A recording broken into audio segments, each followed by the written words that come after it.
all these people, the Saga group of company, the other Gunda, Ogechi, Ogechi would the only thing about on this world, and when war, and when message for you people. Man, I bet you will get this message.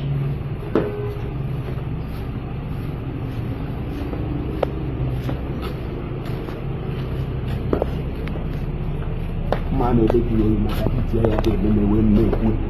what I go. See you, Madame. Okay, baby.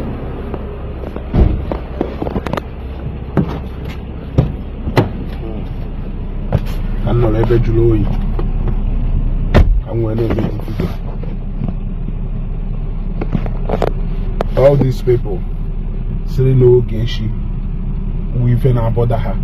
Saying no Ogechi would the only thing melu, na how Ubo happens in Ubo or Sebeko for.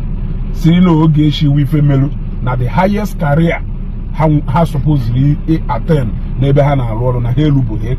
Saying no Ogechi melu na him emebo travel. Or no Ogechi melu na ha achievable if actually achievable no wa ashon kan go no Adama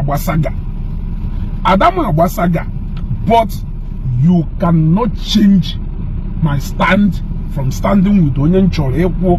My sense of judgment is reserved specifically for me to use it at my own discretion.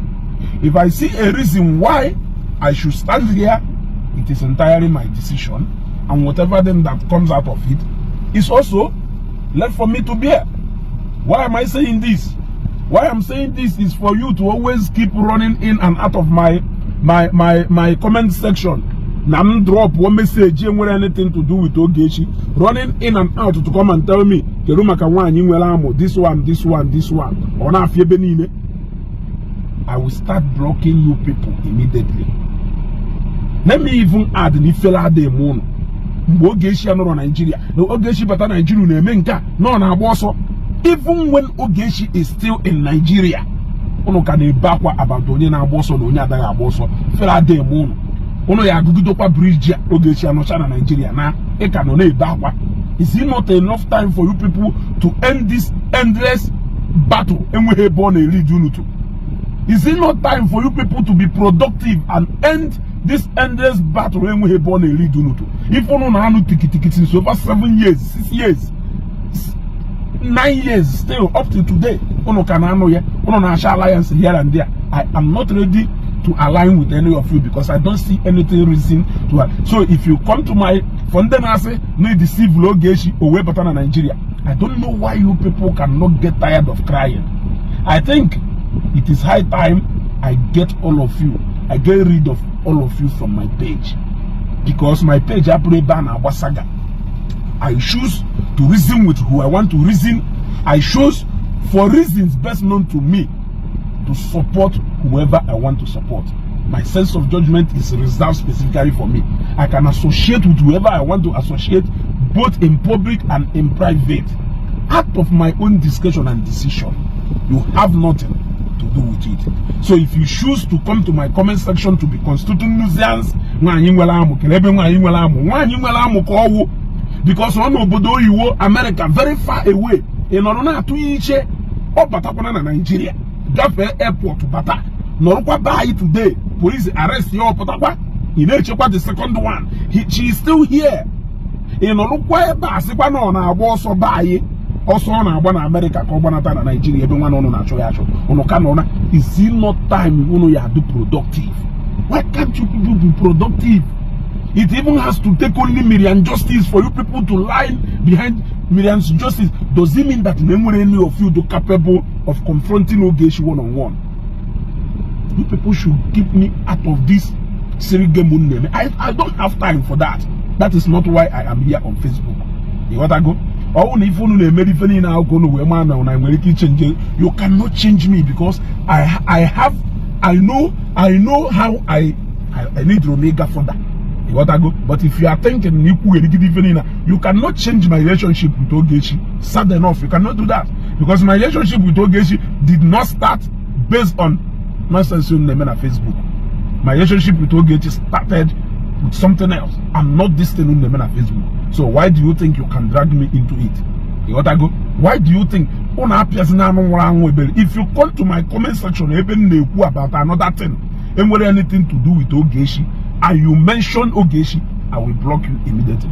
That is the only way I can fish you people out of my page. You want to go? We are too occupied and busy for things that are very important. You want to go? For you people who do only focus on Ogechi, Ogechi morning, Ogechi afternoon, Ogechi night. That is not how we put food on our table. We have something to do reasonable in a me. You want to go? And we get busy with that, and we discuss about other things when necessary. Ogechi is here in Nigeria, and you are still crying.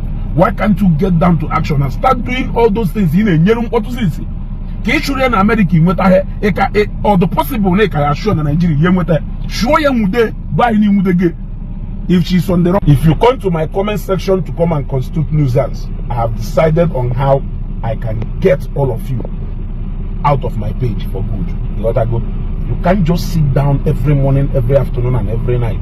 Does it mean you gotta go? Does it mean you don't know your sole job? Continue doing that job. Leave me. I have other things I am doing. We are too occupied for this nonsense. So no, I drag other people into it. When I want to talk about Ogechi, I talk about Ogechi.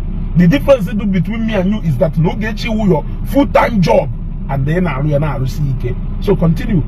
I don't know where you people, what you people will earn, gain.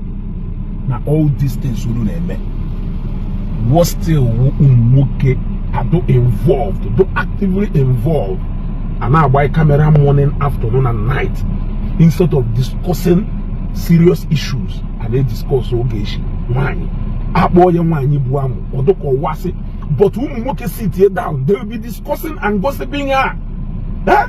Does it not show that she is more like your fellow man?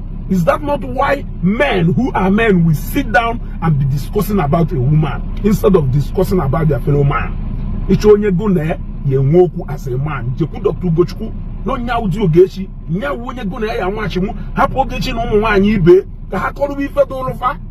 Only a matter out there for us to put mouth. I eat you, but it has in the morning, afternoon, night, no Ogechi, and Ogechi, and time. I don't have that time.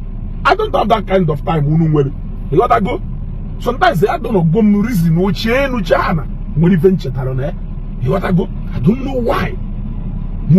Say on a morning, afternoon, night, Ogechi.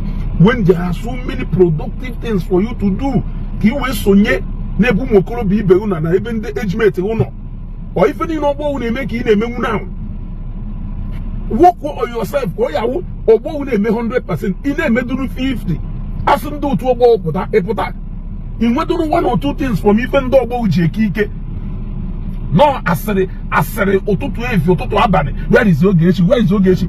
Ogechi on America, can I say Ogechi come to Nigeria? Ogechi on Nigeria, Keta. I cannot join them. Where is Ogechi? Where is Ogechi, your madam? Ogechi is in Nigeria. Don't ask me that question again. It is left for you now to solve that puzzle.